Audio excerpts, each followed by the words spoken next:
Welcome to the first game of the third set. We have in the bottom here we have MP versus Knight Fortress. That's the team with the even colors. I will introduce the teammates first, and then we can go into other stuff, talk about other things as well. Of course, this is a Category B matchup, which means it's about 2100 to 2300 Elo, if I remember that correctly. But it's the middle, the middle rung of the tournament. In any case, we have Ovea playing as the Mayans here in the blue. In the green, we have Kaleye from Buedo, or Kaleye from Buedo, playing as the Magyars in the green. Very solid civilization. Is taking two picks at the same time. We saw that. We saw it. Nah, it's okay. In any case, we have Lay.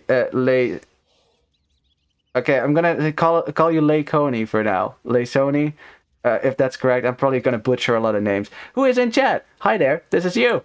In the teal, playing as the Poles. Interesting. And then here in the gray, we have Matasiete playing as the Saracens. Leikoni. Awesome. Awesome stuff. Okay, we're going to stick with that then. Then here in the red, we have Yoga 2000 playing as the Italians in the red. In the yellow, we have Hypno playing as the Persians. We have Franks for LMDI Alfred. Interesting name as well. In the purple, and last but not least, we have El Godin playing as the Ethiopians in the orange. Awesome stuff. Okay, now that we've introduced all the players, we can, just kind of look at the civilizations here, about the maps that both players have, at our leisure. We have some time. It's Dark Age. It's the quiet time for casters, I'd say, where you get to talk about other things, not necessarily game related, of course. But we're going to stick with the game for now. Now, I do, again, a lot of these civilizations we have seen already a lot in the tournament. Ethiopians, what's this again? Italians. Italians is less common, I'd say, for Patagonia, especially because, they are a solid archer civ, but not the best, I'd say. So maybe they have reserved one of their archer civs, like Britons or something like that, for another map, if they got it, because I can't see the civ draft, so I don't know. Persians and Franks are very strong. I'd say they're two of the best pocket civs in the game for team games. Just the fact that your Persian boom is going to be extremely strong, and you can make camels, and Frank Knights, of course, perfect. On the other side, Mayans, very strong civilization. I'd say the fact that you can always switch into eagles if you really need to is pretty nice. And oh, did you see that? Gray there, saving his villager with the house trick, building a house to distract the boar again, and sending another villager now. He's going to delay his boar a bit, but I think it should be fine there. And the fact he's saving that villager, very good. We saw that, great. There you go. You got the props. Saracens, though, it's a kind of a tricky civ because it can be really good if you know how to play the market. But yeah, it's a less commonly played civ. But yeah, of course, if you get to that ball of Arbalest, you can smash through any building with that attack bonus versus buildings, huh? Then Poles. With Poles, I think they are still a really good pocket civ. It's just in the late game, not having that armor is going to be tricky. So I think you would prefer the end games faster with Poles rather than later. Unless, of course, you're not going to go for Cavalier in the late game. But again, that's pretty uncommon for team games, where the meta is pretty straightforward, I'd say. And then last here, for the Magyars. Magyars are super aggressive. You get that attack bonus every time you age up, so that's pretty good. Now, let's look at the maps really quickly here before everyone goes up to the field age. We got a forward goal from Blue, and the fact he's putting his barracks in front of it tells me that he probably wants to take that. He has a gold in the back here, just in case. He can fall back on that. Because we've seen, losing access to gold is devastating. Equisa says, Matasieta pro player. For sure, with the board trick, man. There's a nice save. Very good. But yeah, gold forward for Blue here. Another gold forward, that's not the best. Forward main gold for orange, and it's kind of awkward beyond this wood line. So that's definitely gonna be tricky. Where's his other gold? Oh man, it's right there and there. Ooh, so the golds for orange are awful. Oh boy. How is he going to secure this? Especially with this hill too. That's going to be difficult for orange for sure. His berries are to the back, so at least there's that. Let's see on the other side, as we have some... We had some minor engagements between the scouts here, and it looks like Gray's going to get the first hit. Who's going to win this? Oh, but Red bringing in his militia, and he think he's still going to win this. Okay, very nice for Red getting that scout. Right, well, as for his gold, much better. He's going to be able to wall this so nicely. Wall here, wall there, boom, you're done. That's a great base. Wow. I mean, all the wood lines are forward, but that's pretty good right there. I mean, you have a gold right there. But the main goal being safe like that, that is pretty sweet. We should pay attention here too, because blue is making militia. So he's going to go 4 men-at-arms, and so did orange. So we get 2 militias here. It's going to be tricky for blue because these militias do counter his eagle scout. Whereas he cannot counter the scout. But now some engagement here. The scout's not there. Nice hits here for blue. Getting the first hits in on orange. And now orange, I don't think you should upgrade this to men-at-arms. And he's not going to. That's a smart move. Smart move. Blue could still upgrade his, I'd say.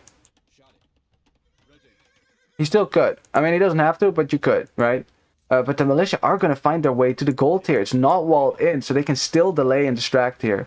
Oh, and the militia for red hitting Gray on the gold now. I didn't talk about Gray's gold yet. It is not very forward, but it's not... I mean, if you don't wall it, it's not safe. But, ooh, a villager going down. He tried to get the scout. I mean, I guess it's a kind of an even trade, but losing a villager like that, always always rough. And Red will be happy with that, especially because he's doesn't seem to be interested in upgrading his gold there. Equates says worst gold ever. Which gold are you talking about here? Probably orange then, right? Orange is still being harassed here by the militia. They're just kind of running around casually. Taking some hits from the town center though. They're still in range. Man, that's pretty far away it seems. But yeah, I think they're just going to go down there. Was that a villager going down for orange? Did he lose something there? Hard to see. I can't see the KD. He did lose something, but I think that was just his militia. What about on the other side? Okay, purple is now still in. Yeah, it's just the militia. I didn't lose a villager. Very good stuff. And look at the awkward walls for blue. Oh my god. And now his gold is also denied too. He can fall back on his back gold. I think he might be thinking about that. Just kind of walling that in. Trying to secure that maybe. But yeah. Green is here to save him for now, but that's not going to last forever. And oh boy, we got a fight on the gold again for Gray. No archers here from red though. So I think, yeah, yellow will lose this fight simply because the archers are doing some extra damage here. They do not have fletching yet, but they will soon enough. And red now bringing forward his archers. He will have walled his base, and look at that. Awesome. Look at how easy that wall up was. This woodline is amazing. That's so nice. And now his gold is so safe. Definitely ahead, that's definitely an advantage for red there. Just in the continuing fight.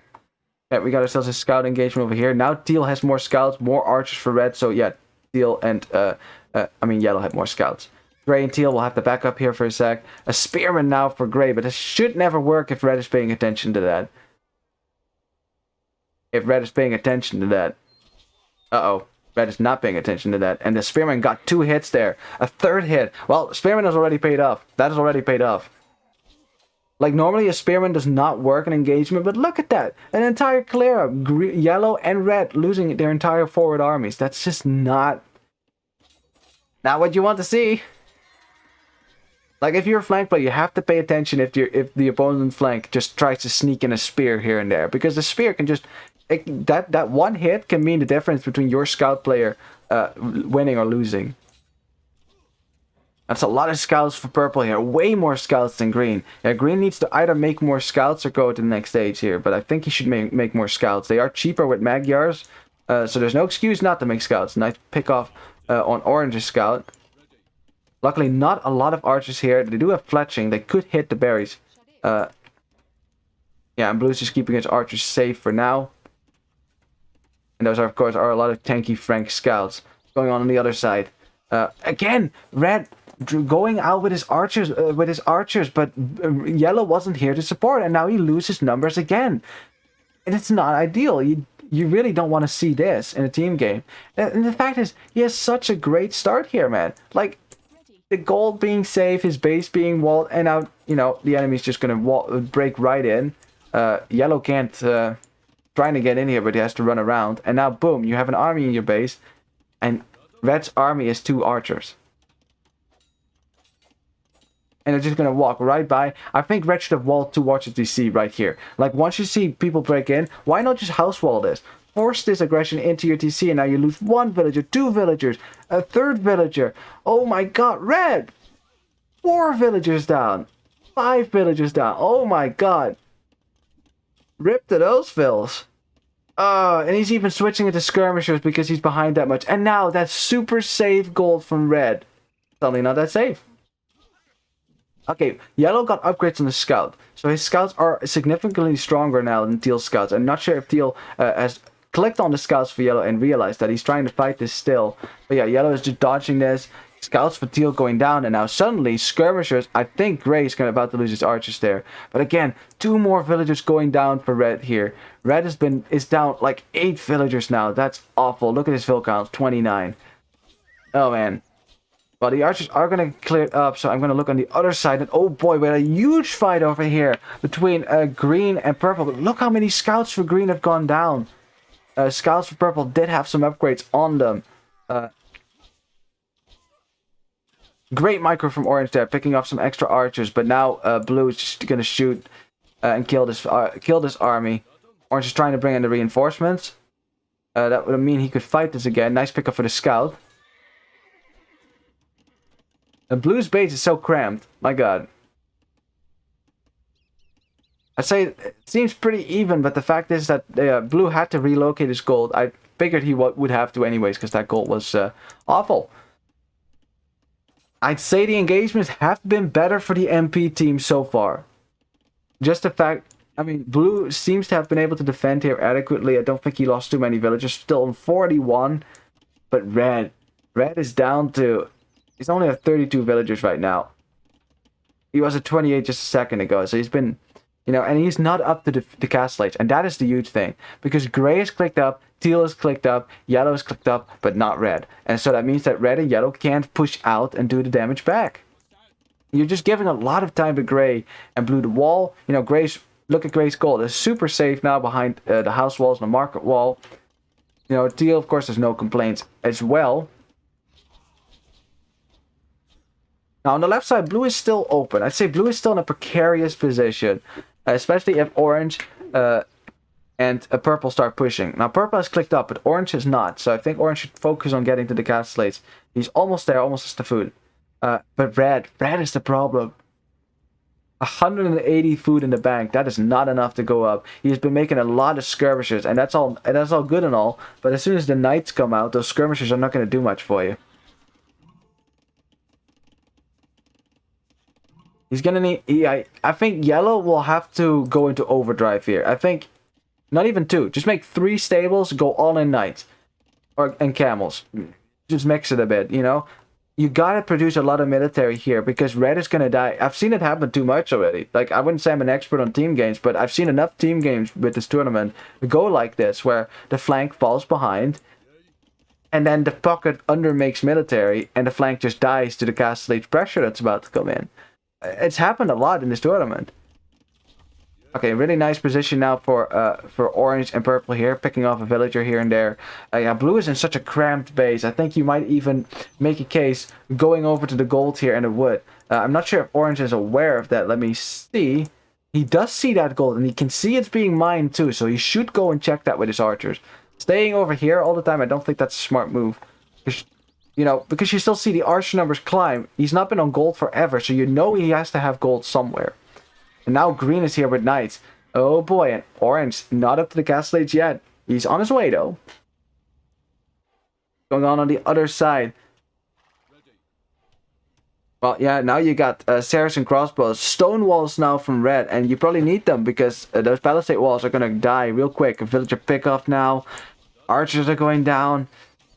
It's gonna get tough for red at this point. Yellow really needs to step it up. He's actually adding another stable. I like that. That's a good move. But he's also in 3 town centers. And Persian town centers produce villagers faster, which means you need to invest more food in them. So I don't know. I hope it's either up to red to survive this. He's going to tower this now, but and now suddenly those wood lines don't look so good because they're all forward, and now Castle Age military can sit behind it and range this. Tower will go up, so I guess this wood line will be secure for now. But is yellow going to undermake military? That's the question, because if he does, red will die. He will die to this. Still hasn't clicked up, namely. Seems pretty even on the other side. Blue now making it to Castle Age can get the crossbow upgrade. Should probably get it right now, so he can compete with these Ethiopian crossbows, which are already very scary. They fire a lot faster. And then we have, I mean, Mayan archers are cheap, but they're not actually better than a normal archer. Nice pickup here for orange. Another pickup. Ooh, blue a bit sloppy with his villagers there, losing 2 vills there again. Very good stuff. Remember that blue, like 5 minutes ago, wasn't 41 vills, so he's not been able to go up a lot. Oh, and green losing a lot of knights there. Doesn't have the numbers to fight this, I'd say. Yeah, you have to wait until blue gets the upgrades. Gray's also getting ballistics right now, so his crossbows are going to be significantly stronger. And there you go. The siege is coming forward. Yellow is here with army. He has more knights than teal right now, so at least he's making significant, enough military. But it's hard to, balance military with boom. See, he's not making villagers right now, so he dropped 3 town centers and he has to make knights, because otherwise red is going to die to this. And we got ourselves a fight.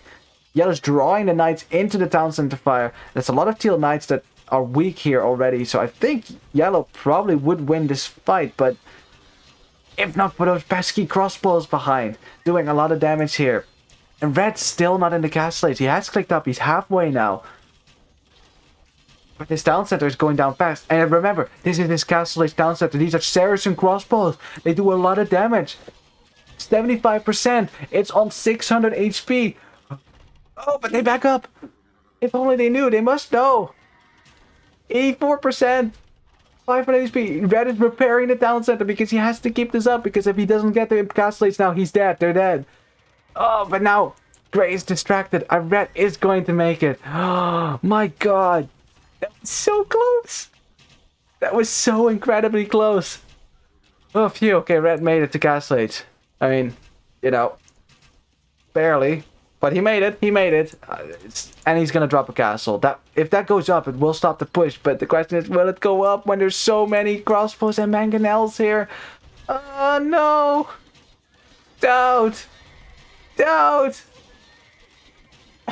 Nice. Good job for yellow to use the few knights he had left to snipe the crossbows. I think this castle will just go up. There's enough villagers here to get this up. It will save red for now. But at what cost? At what incredible cost? He's at 28 villagers, and we haven't even looked at the other side yet. Looks like blue was about to try to fortify this gold a bit more, but orange bringing forward a mangonel here. That's a lot of crossbows, and look how fast they fire with Ethiopian faster firing speed. Blue cannot really fight this on his own because he needs the knights from green in front here. These are +2 knights. They can't fight the crossbows. And that's the thing. It's hard to fight this when you don't have your pocket in front of this. This is exactly what Knight Fortress needs here. Because red is in a tough spot. Very tough spot. But orange and purple having a nice push over here. And blue getting most of his army cleared up now. He had to hide his crossbows in the town center along with the villagers. Some vills going down here. Yeah, purple.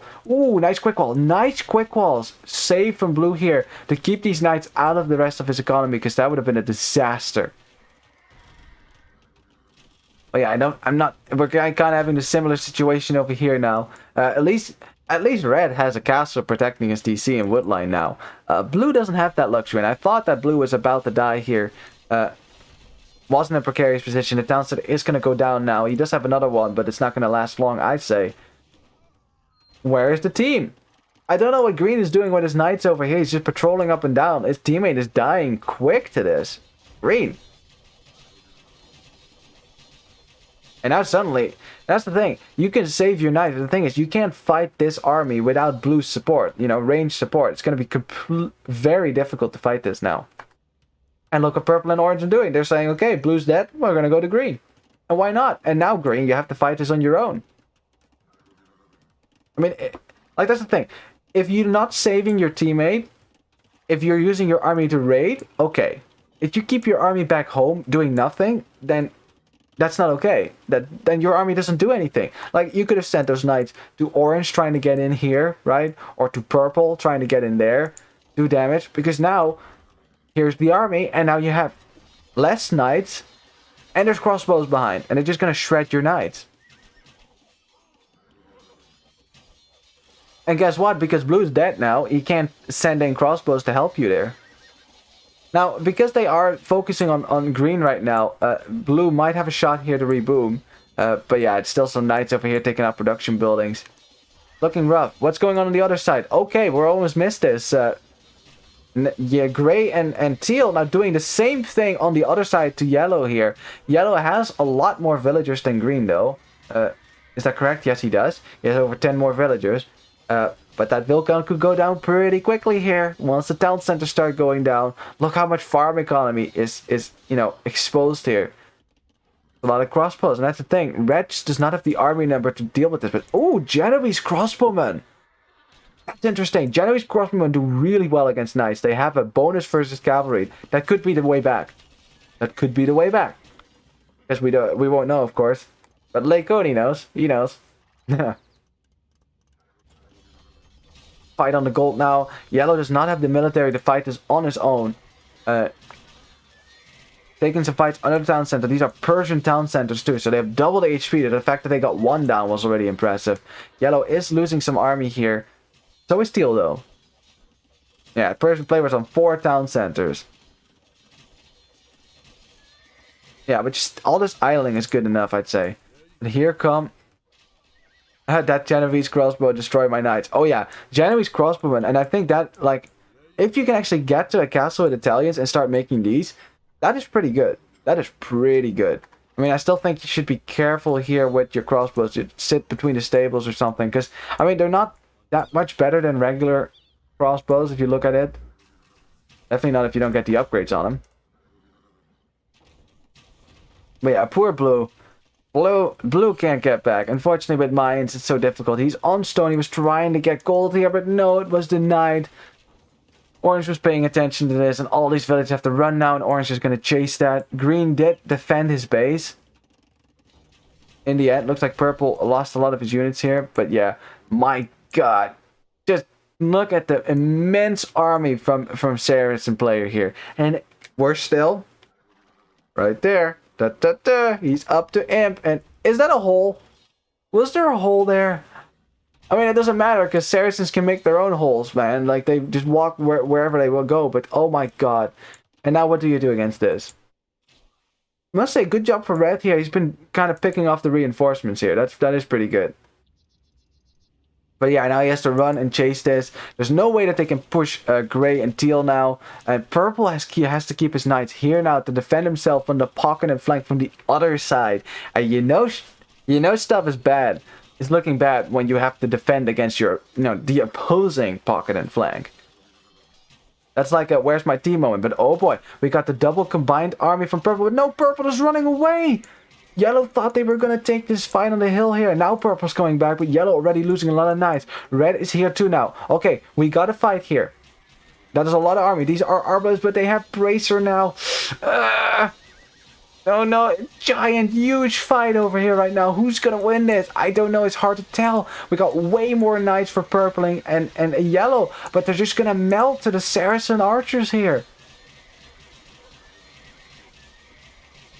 But Teal's knights have disappeared too. Teal does not have a lot of knights. But that's the thing. If no one has knights, then the Arbalest player wins. And look at that. That is still almost 60 Arbalest. That's GG. I mean, there's no way that you can come back from this now. Like, look at this. Saracen player, you can just break down all their town centers easily. No way. There's no way. I mean, Teal's just going to stream in knights now. That's all he has to do. You don't even have to go up to the Imperial Age. You are Poles after all. Knights are cheap. Do you have a castle? Yes, he does. I bet you got Slachta privileges, didn't you? I always forget to pay attention to that, but I bet you did, considering how much knights you're spamming here. Look at that. And at this point, Gray can just sit here and destroy town centers. There's absolutely nothing you can do about it. neither purple or yellow are up to Imperial 8. Red is in no position to help here. Orange is the only one in a great position, but unfortunately he can't push this on his own. Well, I mean, he can push blue on his own, but again. Yeah, but now you're going to get hit by knights. You're going to have to send your units back. These are going to be arbalests, though. Well, looks like orange is going to go forward, but his own base is just going to die here. Trying to wall it out. Yeah. Saracen arbalest. Like, Saracens, I wouldn't say they're a good archer civ. Or, I mean, like, the top-notch archer civ. But if you get to arbalest with bracer and chemistry, and that building bonus, it's like siege archers, man. Look how fast buildings die to this. It's crazy. Town centers are nothing compared to that. And yet the GG is... Well, it's not called, but yellow did resign here. So I think the GG is called red resign. There we go, the GG. This was GG. Once that fight here, they did not get the clear up. The upgrades came in right at the right time for Grey here. Being an Imperial 8. And then even if Teal lost all his knights, it doesn't matter. Because Grey has so many arbalests that Castellade's units can never kill this. And he can just go to everyone's town and just start destroying town centers. Like, there's nothing you can do about that. And thank you for the follow here, Vega. Oh, you must be blue in this game then. I'm gonna assume that. That was a rough game for you then. I mean, your defense was... I think your defense was good. I mean, you defended well enough, slowed this down to the point where they couldn't push through this. Thank you for the follow, Leikoni. Like, and that's always the thing. Like, even if you kind of die in a team game, as long as you die less fast than the other team, you're fine. That's all you have to do. You know, you dying slowly is exactly what your team might need. You know? But yeah, GG. Solid play from the MP team. Looking pretty strong there. My god, the amount of archers from the Saracen player is crazy. We'll see in the statistics here. Let's look at the military count. 92. Oh my god. Ah! Yeah, what do you do against that? Not much. Not much. 73 for orange. So orange also looking strong on the other side. I think if the right flank hadn't, you know, fallen that quickly in the end, I think that orange and purple could probably have pushed blue and green there. Yeah, like you can look at the army difference. Thank you for the follow, Satan. I like to have devilish followers, of course. Haha. Yeah, really solid play there. And then just look at that KD. 195 versus a 30. That's the attack advantage for you right there. Oh man. Only with archer civs do you get that crazy KDs. Because with knight civs, like, you know, you're bound to lose a lot of knights, right? So your KDs are always a bit more, you know, evened out. But with archer civs, it can get crazy, especially cavalry archers. Nice food collected for green there. A lot of food, a lot of wood collected for gray, of course. We got stone collected for the Frank player, so he was planning on dropping some castles, I'm sure. Didn't see a lot of his castles, though, so I guess he never got around to doing that. Lots of gold for gray here, too. Looking at the booms here. Again, like I think this could have gone either way. If you look at the boom there, it was pretty solid for the pocket players for the opposing team. Look, green had the best boom, I'd say, from all the game. A little bit less boom for Teal because he was investing a lot in knights, you know, spamming knights, and that was exactly what he was supposed to do. So that's fine too. And flank players, you don't have to have that many villagers, I'd say. I'm surprised that red survived that long in the end. Unfortunately, he wasn't really able to help because it's hard. You know, it's never ideal when the flank has to chase chase enemy armies in your own base. Or your pocket space, right? Because you're not going forward and pushing. Any case. Alrighty. Well, we got ourselves a game then. Now, of course, we're going to go to game 2. It's the home map for Night Fortress. And I'm going to assume, let's see, Partida 2. Yep, that's this one. It's going to be awesome. Alright, it's going to be on Ciudad Fantasma. We have seen that already today, and now we're going to see it another time. Awesome. Good stuff, good stuff. Well, if you're ready, I am ready, so let's go. Wait, I'm not ready. There.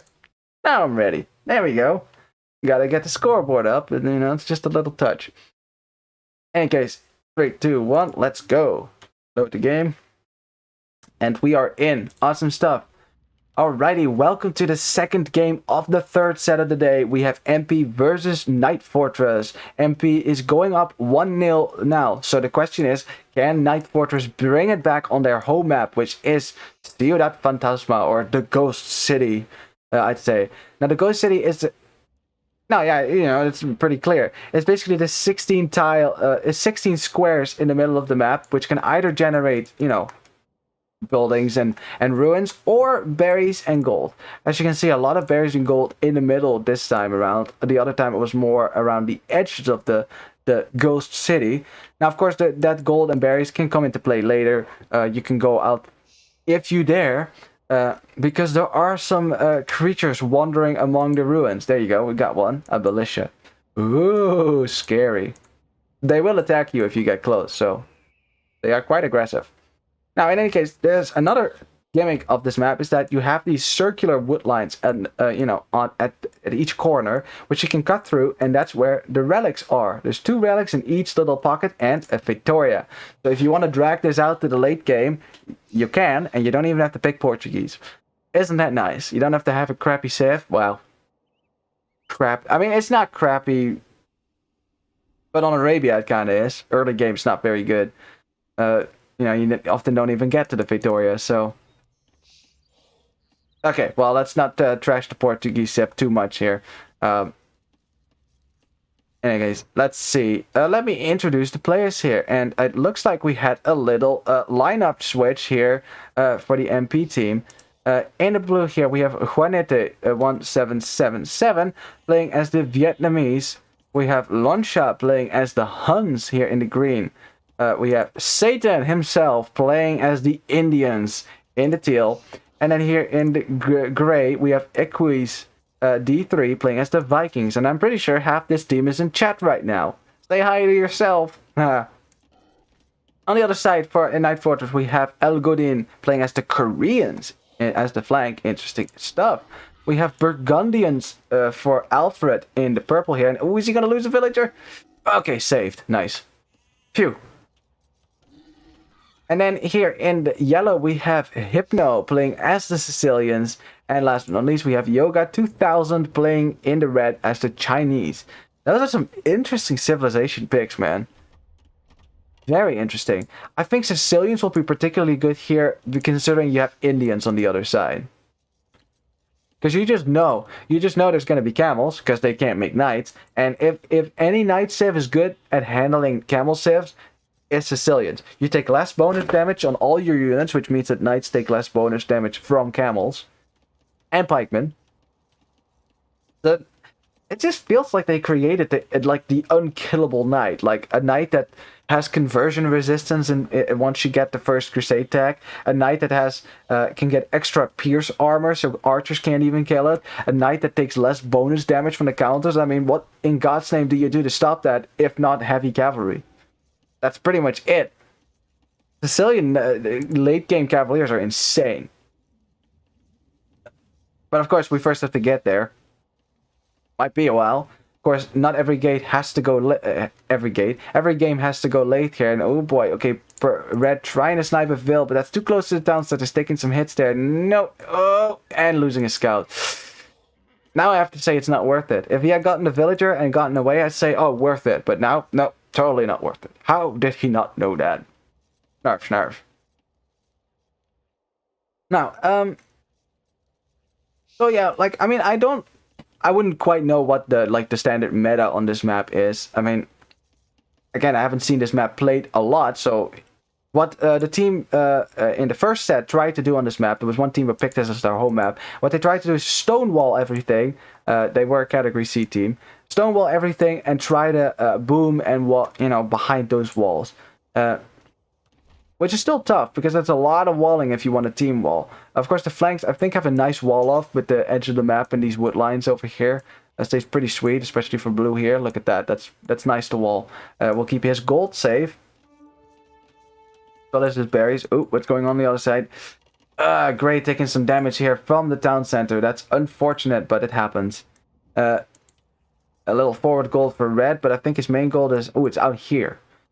Could be bad, could be good. Depends on how you play it. Chinese, of course, have a more defensive start. It's You know, they're not as fast to get going, but as soon as they get going, cheaper technologies, the fact that they have a very open unit roster, very strong civ. Blue, of course, knows exactly where everyone is on the map, because he's Vietnamese. Now on the other side, we have Orange, and Orange, let's see. Back gold, right there. That's nice. This to the back. I think you can wall this easily, where the gold is not rangeable by archers. The berries are fine too. Just add wall to the edge of the map, I'd say. But we're gonna get some men-at-arms from him, and oh boy, taking in, already damaging.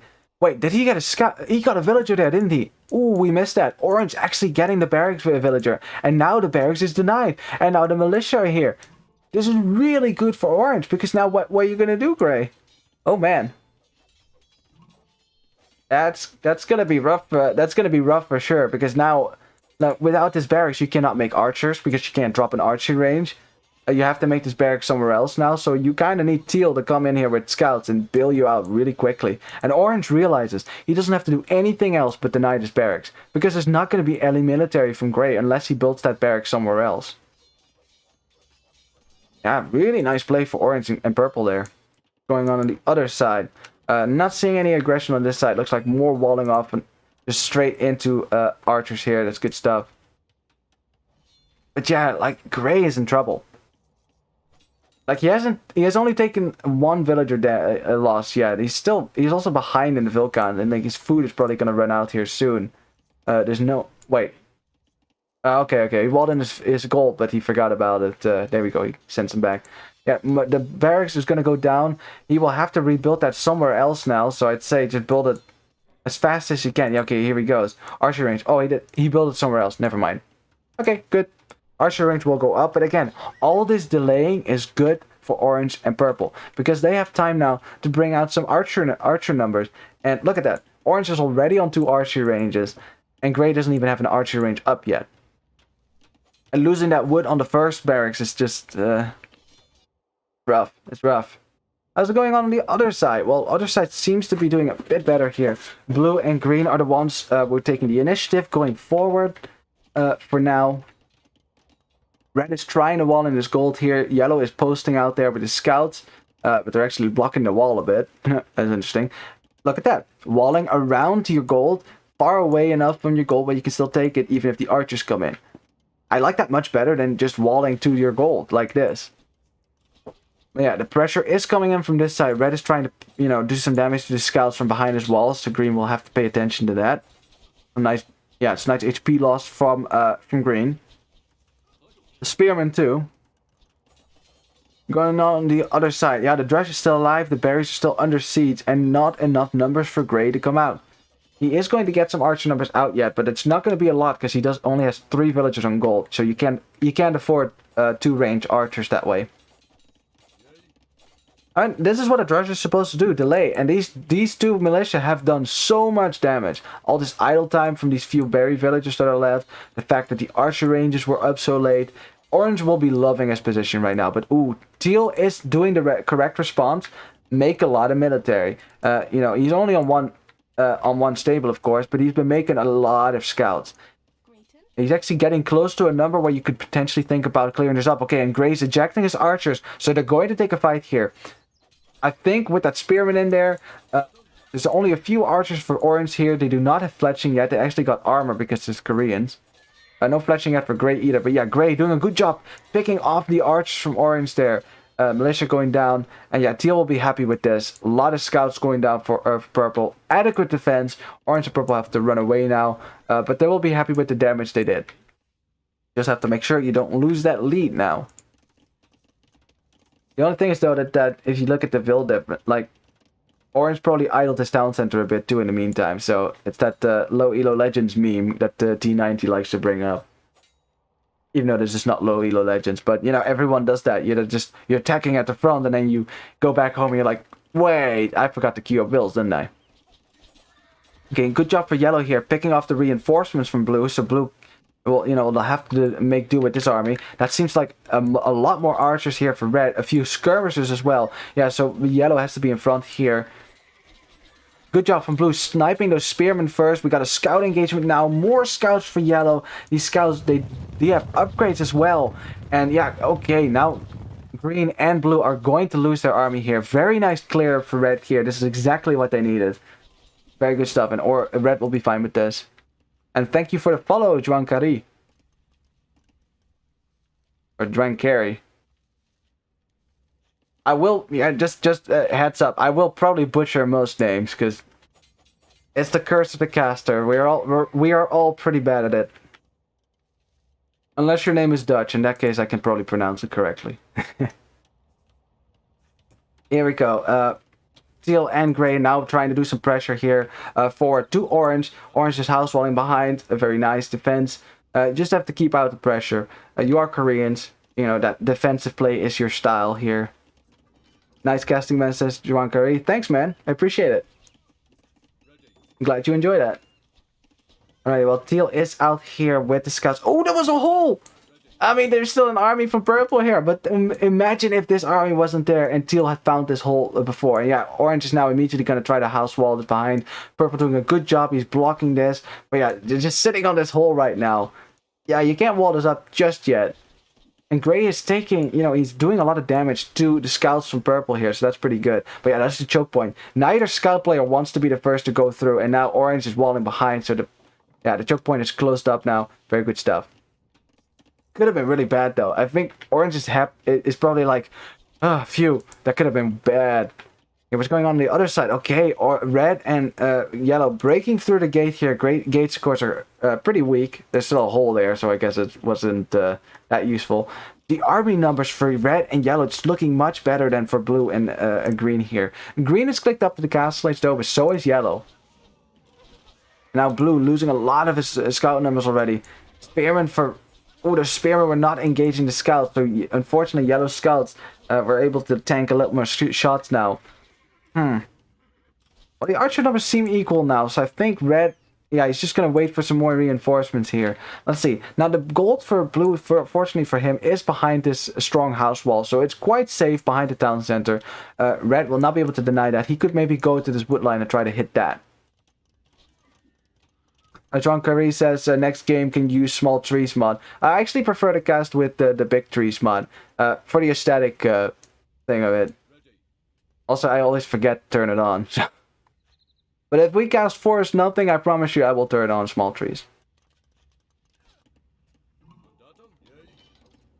Let's see, we got ourselves a fight.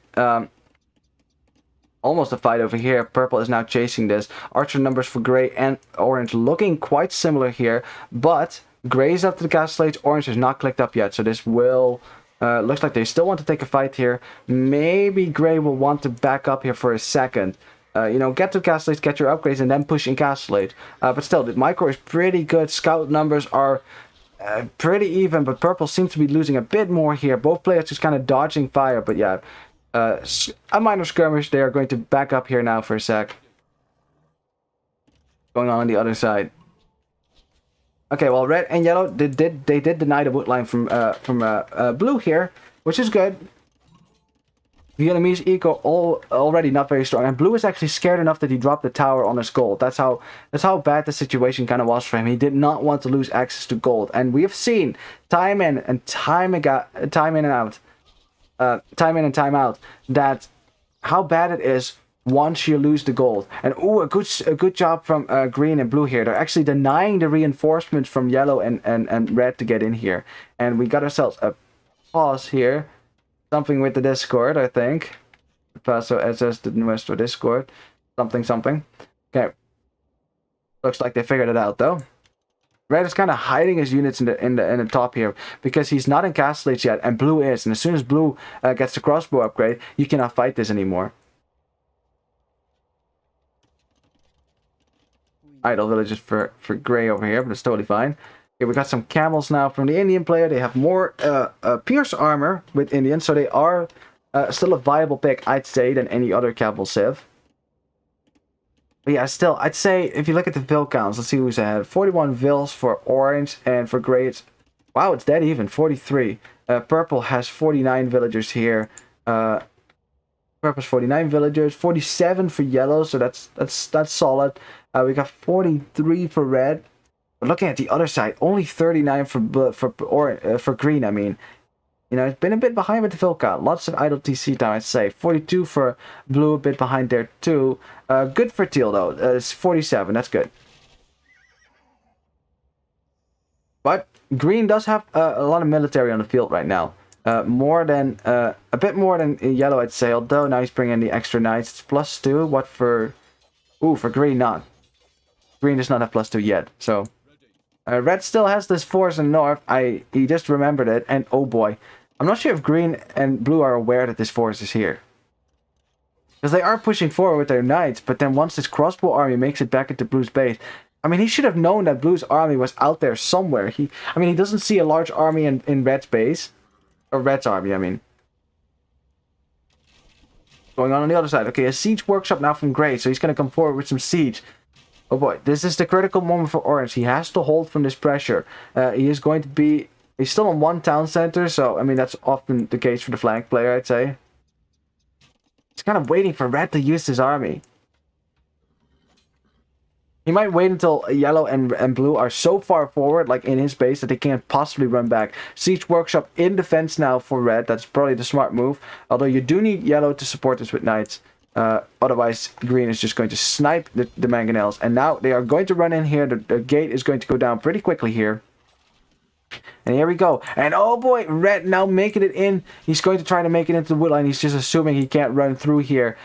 He's going to get through here. If he's paying attention, he's probably microing over here right now, trying to lose as many archers, but oh boy, lots of archers going down. Now we have pressure from the MP team on both flanks, and that's going to be tricky, but red does have a crossbow army in here. That's a lot of villages that could maybe be sniped if blues does not pay attention to this. Although I should have mentioned that green probably is going to gather some knights, send those to blue's base to deal with that. Yeah, blue's just garrisoning his town center. Red's going to lose a lot of archers to this if he doesn't pay attention. We got a mangonel on the way? No, not yet. Don't see a mangonel just yet. Oh boy. Oh, red out of position there. Yellow should be in front of this, but yellow's got a lot of +2 knights. And still... Okay, also +2 for green then. These knights are even, but the numbers aren't even at all. And blue is going to try to get into a chokehold here to like save as many of his crossbows. Green's knights are going to go down, and now you've got crossbows behind for red. So I think blue's going to lose his forward force. At the same time, red's still microing against the knights in the back of blue's base, doing a good job going back and forth here. Man, there's so much to pay attention to here. Blue's army gets cleared out. Let's look at the other side here. We got ourselves a fight. Burgundian Cavalier here, which you can get in castles against the camels from the Indian player. A bit more camels, I'd say. Ooh, unfortunate for orange there. Wow, he's actually lucky that gray does not have ballistics. Saves one of these crossbows. But yeah, wow, okay, Indian camels, of course, do more damage to buildings. And teal is just using his bonus right here to take down these archer ranges fast. To hurt the production from the Korean player here. So a lot of crossbows. The crossbow numbers for orange looking a bit better. Oh, split micro, nice. Get the mangonel. Oh, another dodge. Very good stuff. And purple snipes it with his cavalier. Very good. Now they can fight here. Oh, and look at those camels going down. Camels just not the best pierce armor in the world. I think they're holding. I think MP was trying to push on both sides, but it looks like the momentum has just kind of stalled out for both sides. Yeah, now you have red and yellow are pushing forward here. They took a nice fight right in the middle of red's base. I mean, red did lose its crossbows over here, but I think that was worth it. A lot of idle time for blue and losing some knights for green. And look at green's knight numbers. They're just not there. And a forward castle now from the Chinese player. We could even see some Chukunus then. And Chukunus are beastly. Oh, we got another fight here. Teal trying to engage here against the crossbows. But the crossbows from gray are not there. And Teal losing all his camels. Oh no, that is not good. That is not good at all. Because now suddenly you have a cavalry force here that can pounce on these archers from gray. And gray does not have camels in front of him now to deal with this. Taking a lot of losses here. I think, yeah, orange should join up with this and try to snipe as many crossbows as he can. And now the crossbow numbers for orange is looking much better. He has ballistics now. I'm not sure if gray has that. Look at the crossbow numbers from gray. Look at them go down. Oh boy. Not looking too hot on this side for the MP team now. A good solid defense from orange and purple. They are the ones with the momentum now. They can start pushing. It's up to gray now to defend. Unfortunately, there's no push going on the other side. This castle is going to stall out all the pressure. It's not going to be coming from the left because blue kind of walled that up. These archery ranges will at length go down to the castle, and now a great forward position from the red player. Better crossbow numbers for the Vietnamese player. They have more HP as well. Makes them slightly better. They survive one more shot, actually. But yeah, that doesn't matter too much if there's a castle on your face. No Chukunu yet, does from red, unfortunately. That would be cool. But yeah, great. He lost his massive crossbows. He has to switch now to a siege workshop in his base, and now it's going to be all about economy. And look at that. 100 villagers for yellow here. A crazy boom. 90 villagers for teal. Of course, you know, with the Indianville cheaper villagers, very good. Purple at 86, 81 for green here. So it looks like the booms for the Night Fortress team just a little bit better here.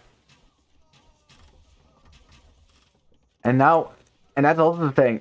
What do you do against this? There's so many crossbows, and gray just does not have the numbers to contest this. But teal's up to Imperial Age. If he can get to good, like a lot of camels with the last armor upgrade, maybe with insane production he can pounce on this. But yeah, gray's already running from his base, and purple and orange are chasing this. They are not up to Imperial Age yet. It looks like purple will not get there quite soon, because he's making a lot of cavalry. I think orange, he's idling his down, so he probably wants to go to Imperial Age. But oh boy, yellow and red actually swaying their attention over to green. And looks like green and blue were not aware of that. And now you suddenly have knights in your base. Do have to join up your forces here. Okay, good job. That's a lot of knights for yellow there. The fight here is going to be critical. Whoever wins this fight can maybe start pushing back on the left side. But still, that castle here. Another castle now from red is going to protect this left side. It's going to be increasingly difficult for blue to ever push this. And that's the thing. He must push this because you need to have a push going on. But now orange has a castle up in gray space. And if there's no push on either side, with a lot of villagers going down for gray here, I think we might just be looking at what could start to look like a game 3. We might very well have a game 3 here. Because if the MP team cannot push on any side here, then they're just going to start losing ground here. I mean, the middle control will be for the Night Fortress team as well. Gray is already... Well, he's not in a very nice spot. I mean, this is a rough spot to be in. It's hard to deal with this. Cavalier and this many crossbows in your base. Like, I mean, what do you do against this? No way. It's up to Teal now. Teal has to hold the right side on his own. He's going to drop a castle right there defensively. Probably a smart move. I mean, if he can get to a heavy camel with a lot of upgrades, it could be good. He is getting that upgrade now. It takes a long time to get heavy camel, I'd say. Still, I mean, the push has kind of stalled out on the left side. The Vietnamese player has enough stone, almost can drop a castle. That would definitely stall this out. But the problem is that purple and yellow, they're up to Imperial Age, and so is red. Red just clicked up, and as soon as he does that, the trebuchets will start coming out. Already stables from red now. Interesting. I mean, Chinese can do anything, so I guess they usually do anything. But yeah, once the trebuchets come out, this castle that blue is dropping right now, it's gonna be trapped down. Blue is up to Imperial Age 2. He's actually getting he's getting the skirmish attack. He might go for Imperial Skirmisher actually. A thing you can only get with Vietnamese, and if you're on a team with Vietnamese. Now, where is Gray right now? Gray actually stonewalled the middle, and he's right there. I know Viking economy is insane, but I just don't see how you can ever get back from this.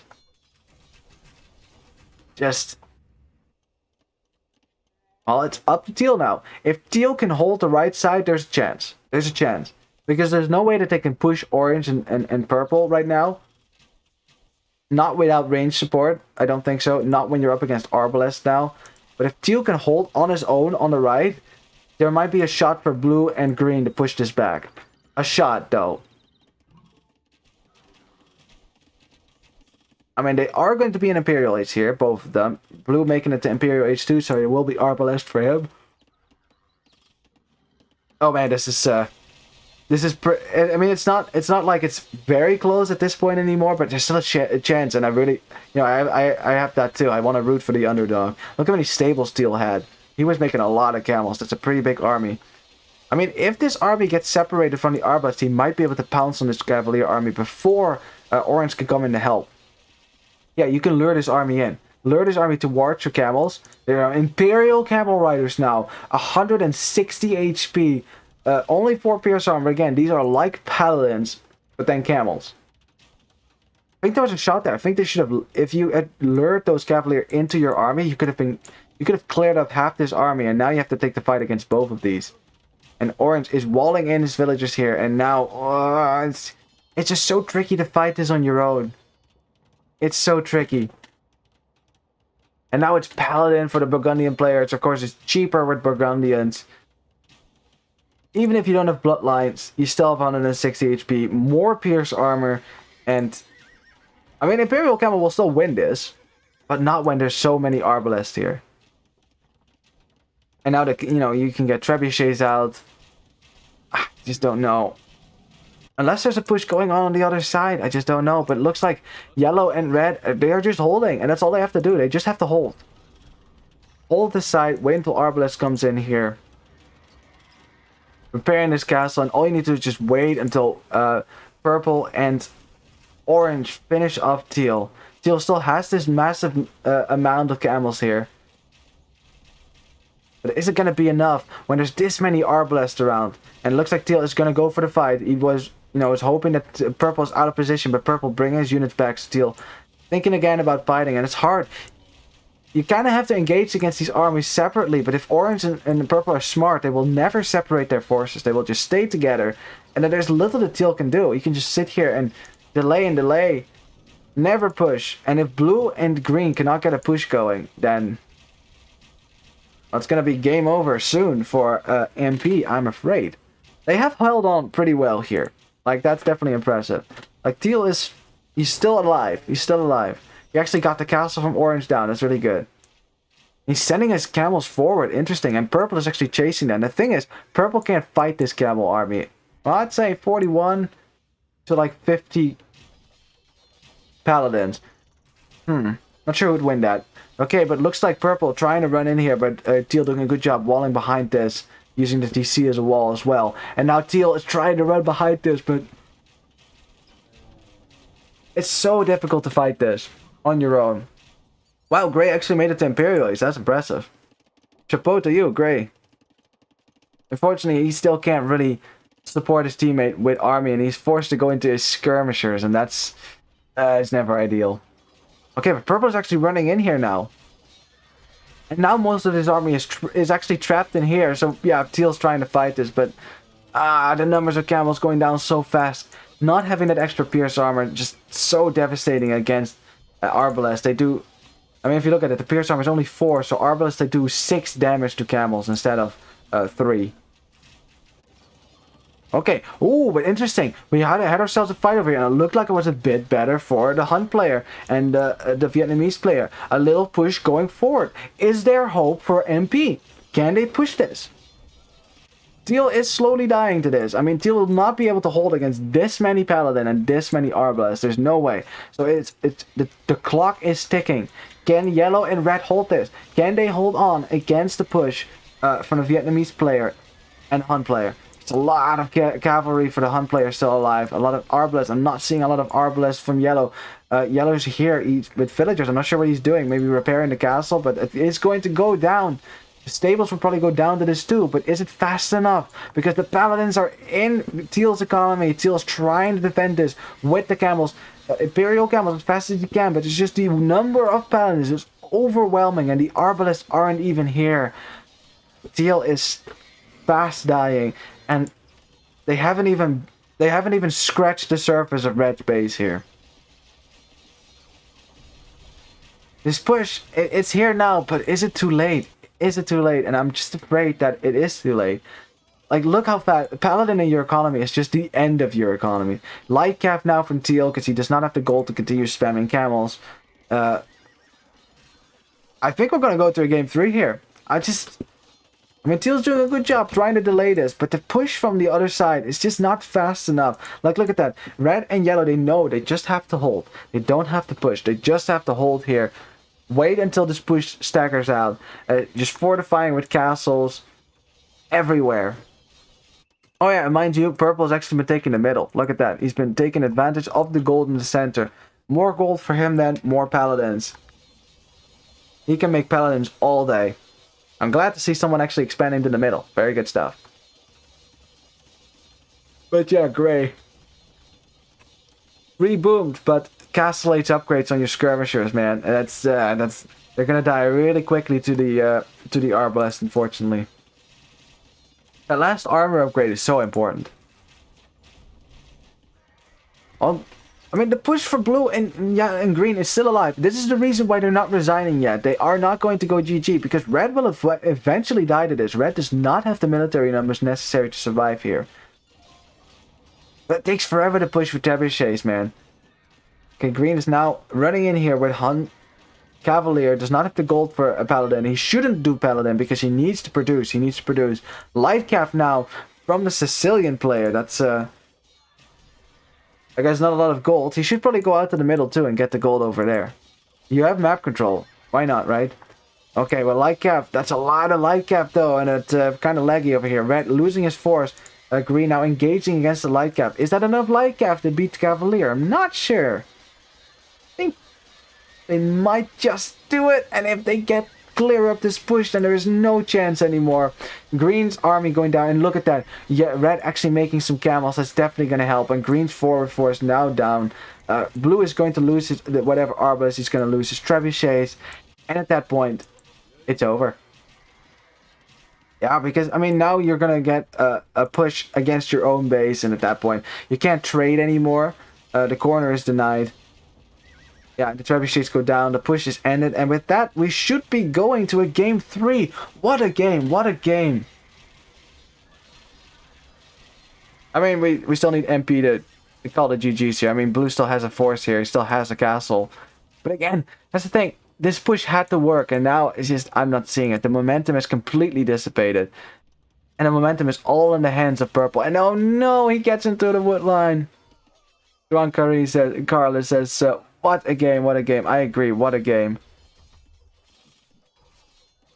Yeah, but now you have Paladin in your economy, and that is everyone's worst nightmare. When Paladins fully upgraded start roaming through your economy. And GG, well played, called by green. They realize that it's over.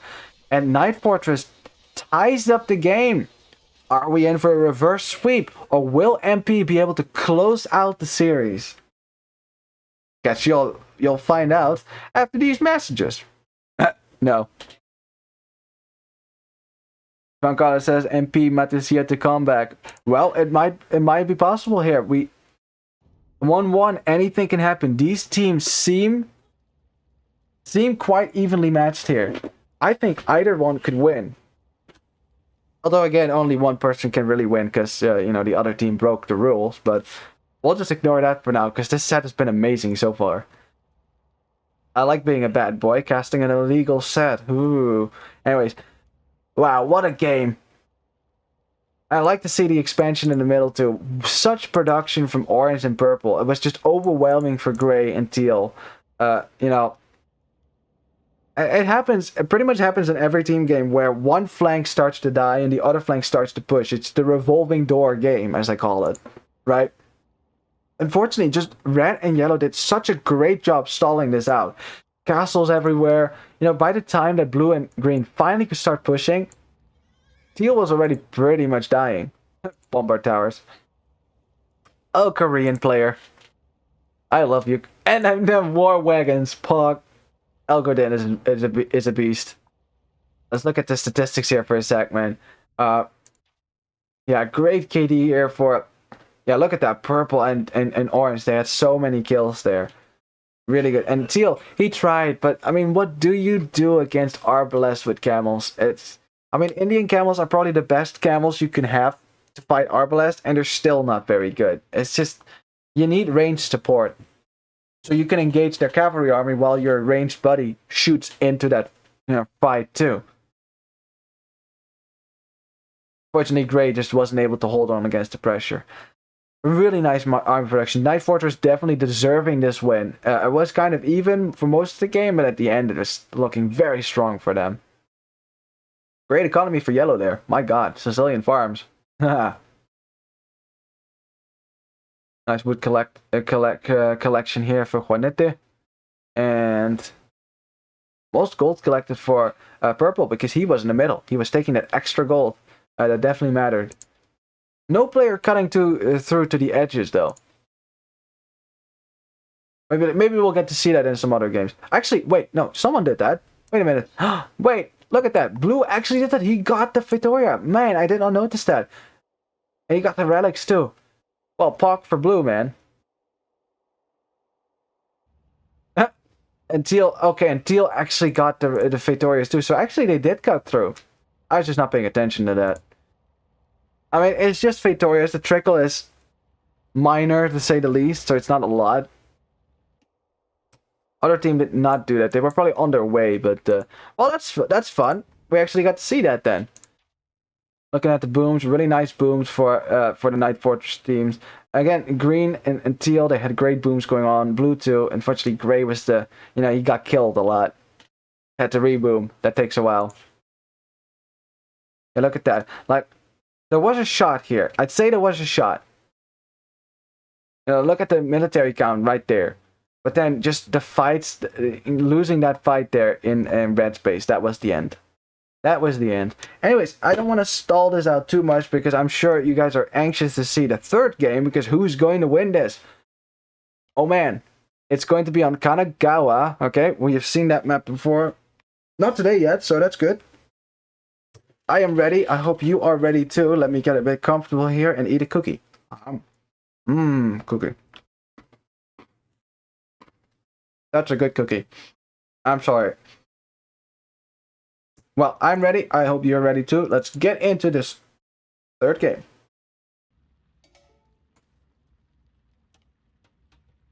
Alrighty. Welcome to the third and final game in this third set of the day. We have MP versus Knight Fortress, and the score is 1-1.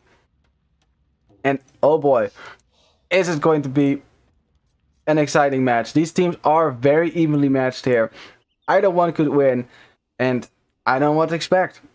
Juan Carlos is saying, I think if Satan plays again, MP will lose this one. Well, Satan not playing for MP, it looks like they brought in Matasiete again. So, let's see who is going to win this. It's Kanagawa, which is basically a double golden pit. We have two golden pits here between the two flanks on either side. As you can see, the gold will become important later because, of course, you have only so much gold at your own base. Now, if you want to control those gold with stone and castles, well, you need to go to the middle here. There is no stone in the player's starting bases, so if you want stone, you have to go out here. If you sell your stone, if you want to mine more stone, you have to go out here. Yep, exactly. Only in the middle.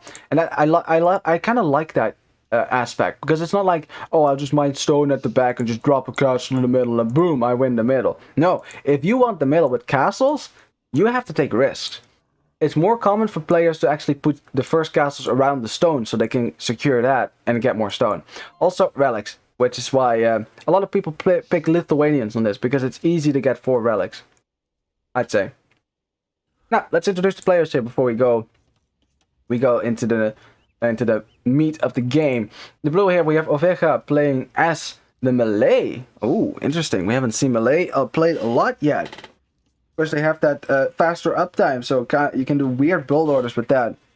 Oveja means sheep. Huh. Oh, so his name is Sheep. That's interesting. Well, he's kind of a cannibal, isn't he? Okay.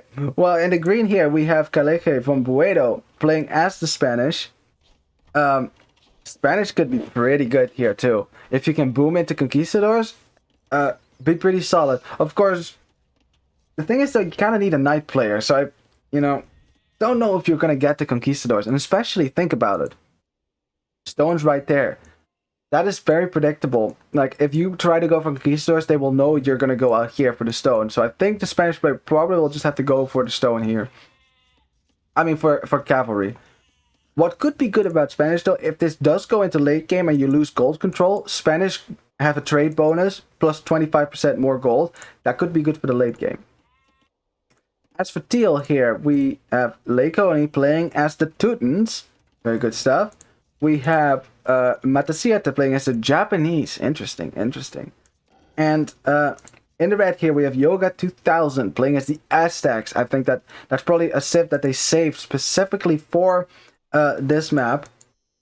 Because, you know, Aztecs with all that extra gold, they'll be very happy with that. Aztecs are one of those civilizations you can just throw 90% of your villages on gold. And that be your economy, and it's okay. It looks like Yellow almost lost a villager there to a boar, but he did save her, but now she's idle because she just she still has to recover from the shock of almost being, you know, eaten by a wild boar. Now she's fine now, killing a deer. Anyways, it's Hypno playing as the Berbers in the yellow. Here in the purple, we have Alfred playing as the Lithuanians. Relics, anyone?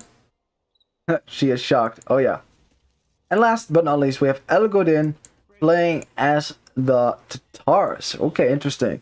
Well, if you can get to the cavalry archers with Tatars, could be good. But I think you shouldn't immediately go into cavalry archers. I think it's smarter to just start with crossbows.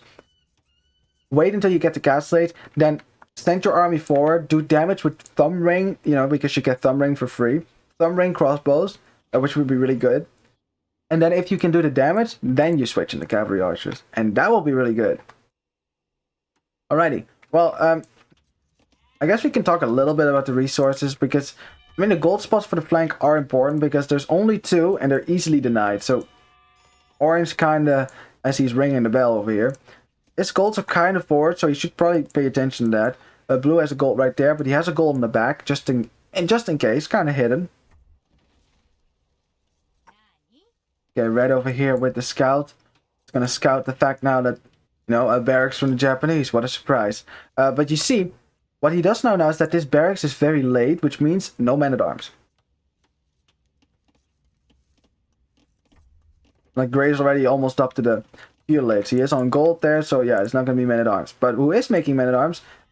Orange, he's going to go for some men-at-arms, and red is also going to go for men-at-arms. Interesting. So now he will know that Gray will not have anything in defense. It's going to be straight archers for him, and oh, look at that! Orange and purple ganging up on this villager with their scouts. If you block properly, and they are blocking properly, that villager is a goner. Very nice stuff. Ooh, oh, wait. Can he save it? No! Blue saves it! Oh, that was a really nice save for Blue. Really good stuff for him. That was so unfortunate for Orange and Purple. Like, they were doing such a great job blocking that, but just, like, not paying attention for just a second, and boom, there you go. Melee villagers safe. Now, what this does do is, it's delaying Blue, and look at that. Militia right here. Okay, we got ourselves a lot of conversation here. About a pause. Don't know what that's about, but looks like they figured it out. Very nice stuff here. Blue actually picking off militia. I don't know, Orange was not paying attention to that for a second. Now you're down to militia. Almost to the point where getting the men-at-arm upgrade's not worth it. And yeah, he didn't get it. He's just gonna stick with the militia here.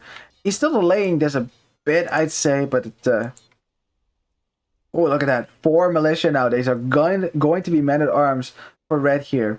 Is he going to be able to break into Gray's base? Gray has walled this up. He has walled up the side. I think Gray will probably be fine here. It's gonna take a while. And that's the thing with men-at-arms in team games, is that they can work if you can get them in early. Because as soon as archers come out, and you know archers will come out, you're just gonna lose your forward force. And you're delaying your own archers that way too, right? Because if you're going to go straight into archers, you'll have archers on the field before. Not really sure what they're talking about.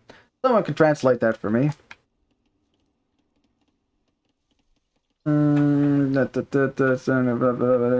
Something. They are too slow. Yeah, that's true too. Especially on a map like Kanagawa, they have connection issues. Okay, I see. I thought it was like puede Something about they couldn't play.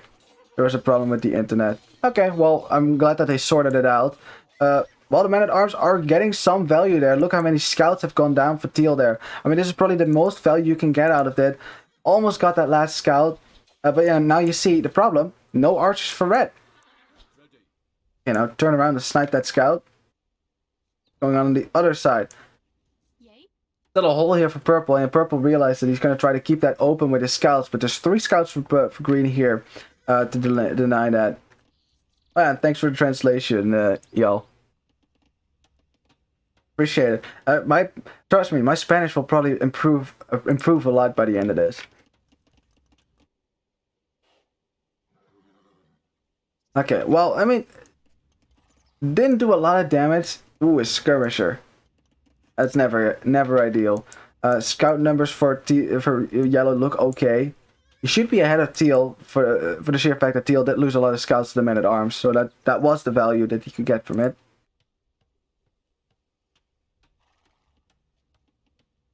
Purple. I mean, he tried to keep this wall open, but I mean, he did delay these archer ranges, so like the melee player is only on 2 archer ranges now, which is of course not ideal. Huh. He wanted to make a gate. That's cute. Okay, well, gray is here and teal, and well, the golds for red are kind of forward, but I like the walling from red. Look at that. He realizes my golds are exposed. I have to wall around this, and this is good. And oh, gray almost had his archers caught out in the open, and these do have upgrades. These scouts from yellow here. These scouts are dangerous, and I hope that teal and gray are clicking these scouts and realizing, okay, yellow is probably not going to go to castle age as fast as anyone else. They're going to try to fight this in feudal age and do some damage then. Yeah. Gray and teal are backing up. That's just probably the smart move if you're not going to have army control. It's going on the other side. Okay, green was trying to pounce on this army, but purple is here to defend. Blue, again, blue's archer numbers not very high because he was delayed. I mean, that's why even if you send a few militia, like even if it's not men-at-arms, it could be worth it if you do damage like this. And now the scouts are in.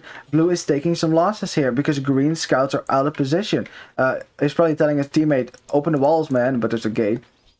But yeah, look at that. All the all the archers, like 3 of them already going down here. Another archer going down to the archers from orange. And now he's just going to go try to get in here. But blue actually did a good job walling to his DC. That will keep this pressure contained. Okay, well, yellow is now going to try to come forward here with red. Teal doesn't have any upgrades on the scouts, but has a few more. And way more archers for gray here. The hole behind the wood line, so they can actually still get in. Yeah, but purple doesn't have a lot of scouts here, actually. It's a green. And green got upgrades, actually, so green might try to pounce on this. Okay, we got an engagement now on the left side. Scout v Scout trying to dodge as many shots. But some good micro from gray here. Also, there's a lot of skirmishes that's in here. So red should probably try to focus down archers here. I'm not sure if the armor paid off here. Because now you have, you know, everyone lost their scouts. But gray has the better archer numbers. But you're not going to be able to do a lot of damage that way. And now you're going to be behind the castle age. At least in theory. Looks like teal hasn't clicked up himself. He has way enough food actually, so he could probably click up now. Yellow actually is clicking up a bit before. Ooh, a nice pickup for orange there. Very nice, getting that villager. That one spear actually like it shouldn't work, but it does because there's not a lot of archers on the field. It will keep this force alive a bit longer, although I think they should be cautious. You know, if you're gonna click up in a sec here, just preserve your numbers maybe. Because green and blue, they will want to pounce on this as soon as they are ready.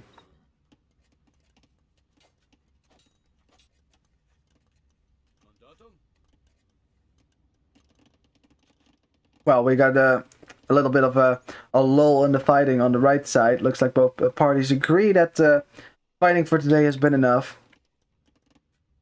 And still, and blue, you know, the one thing that this is doing is that blue is not going to be able to move out as long as there's army around his base. So they are delaying blue massively right here.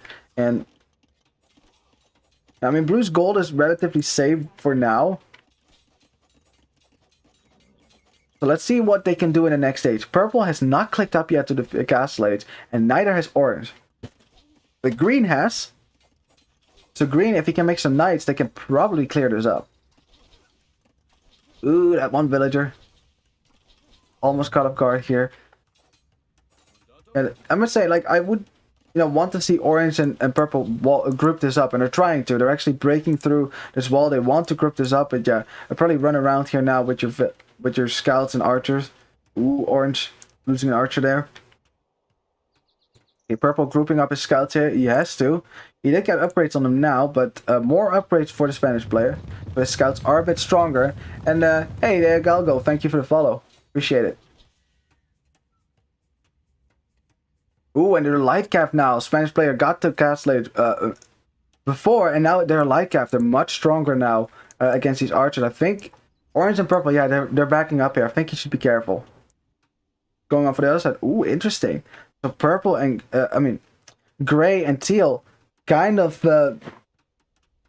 It's a best of 3. This is the 3rd game we're in right now.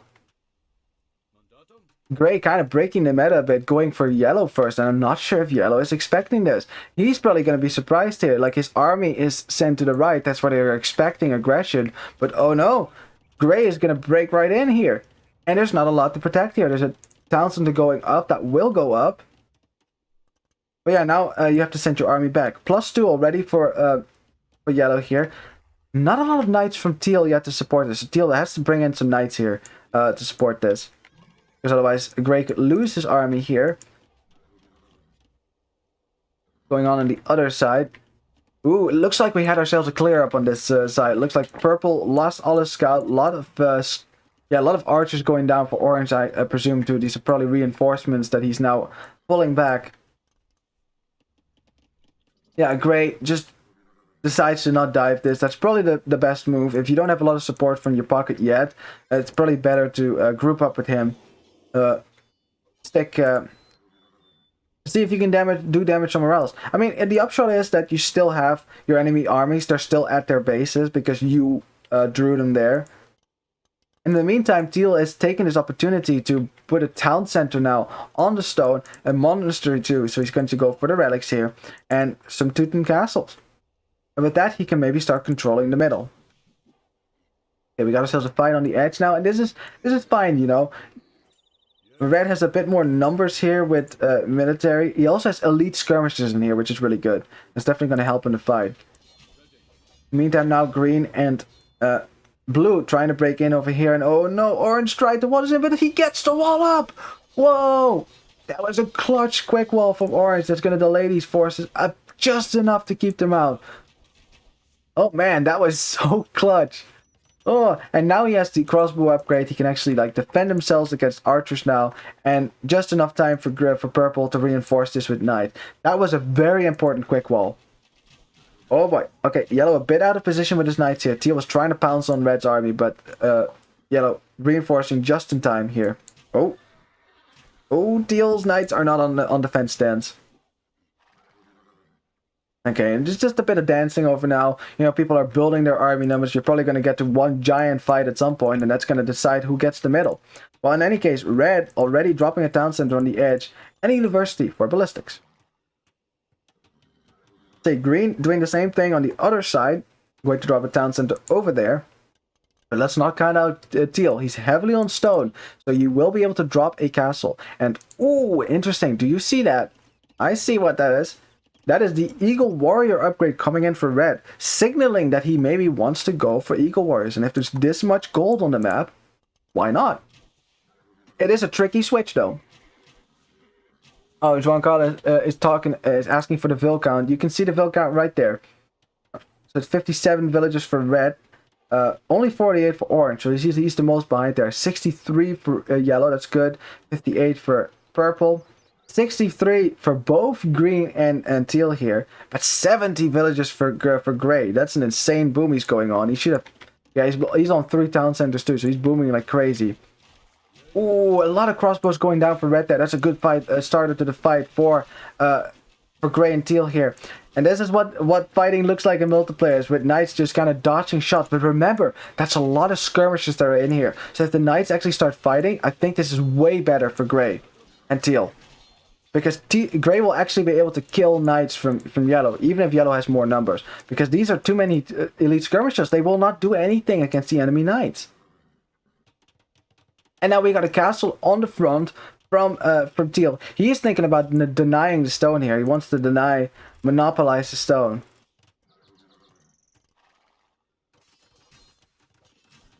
Got some fighting going on here. Orange is trying to get the town center up on the gold. Doesn't look like it can be denied right now. More knight numbers from green here. These knights do have +2, of course. I mean, at this point, you definitely need to have +2. Purple losing a bunch of knights there. The town center does go up, but the question is for how long? Because it looks like the army controls a bit more in favor for blue and green on this side, I'd say.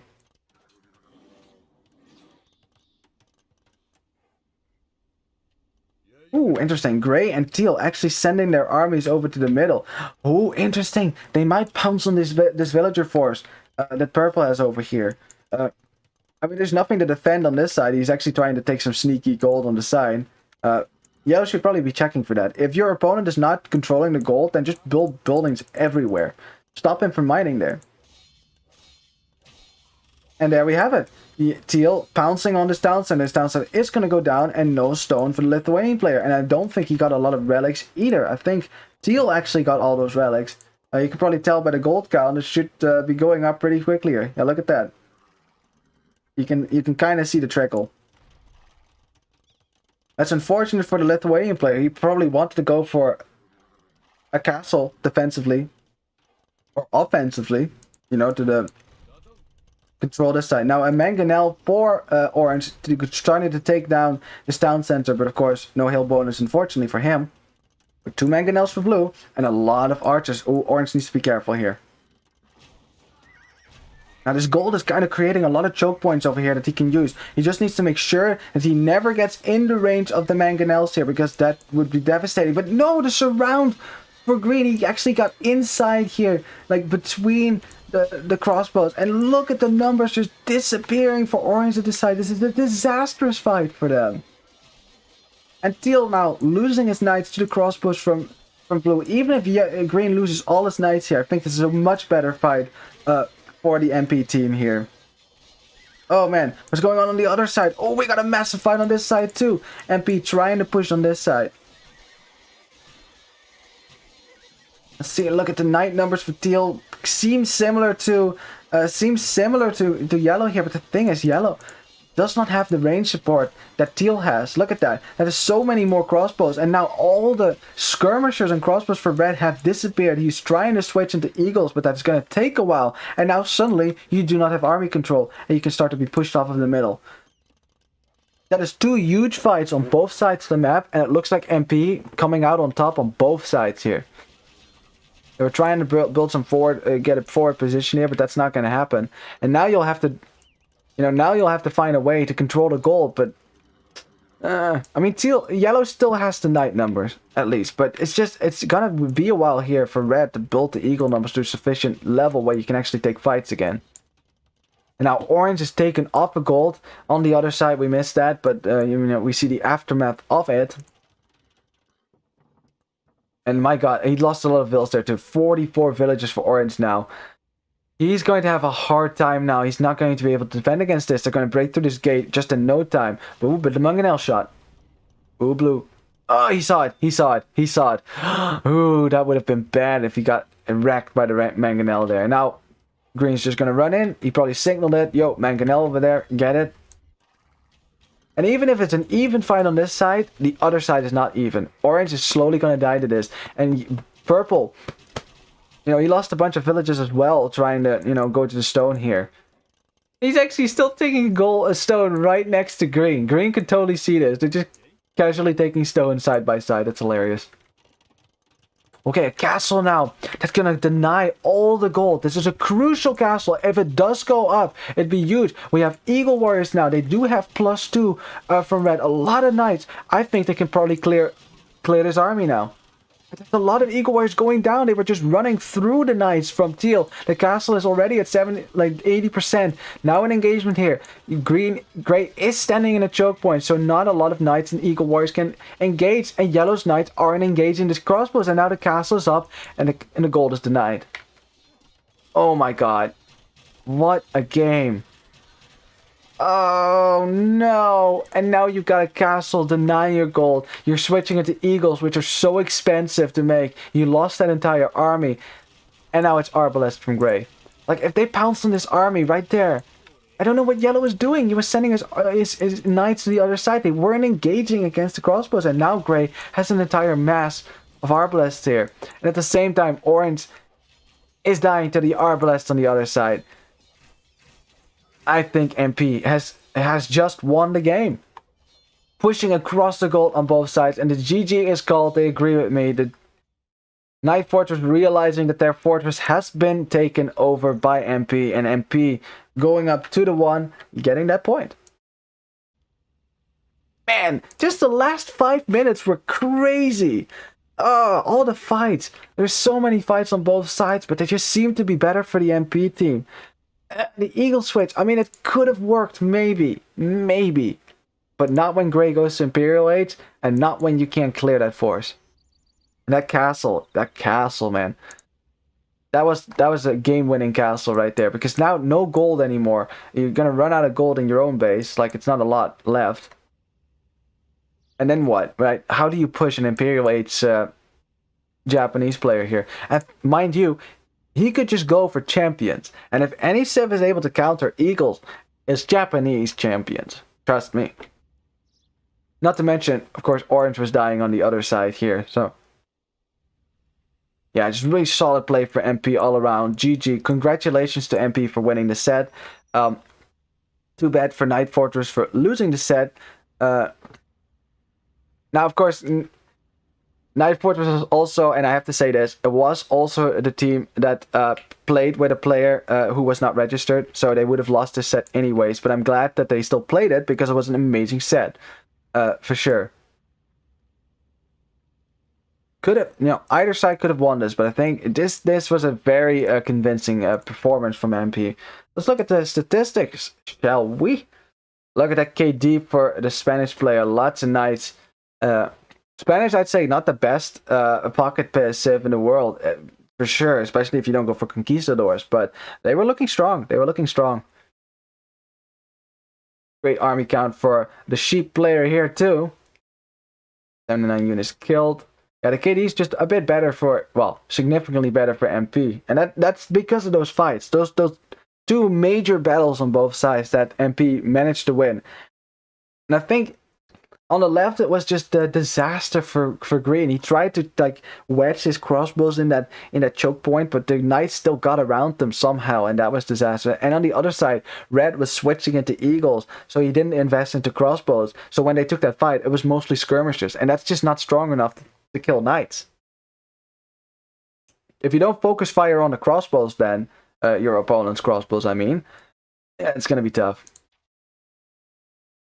Yeah, the booms for MP better in the end as well. Looking at the timeline, yeah. Those fights, look at that. All the armies going down right there.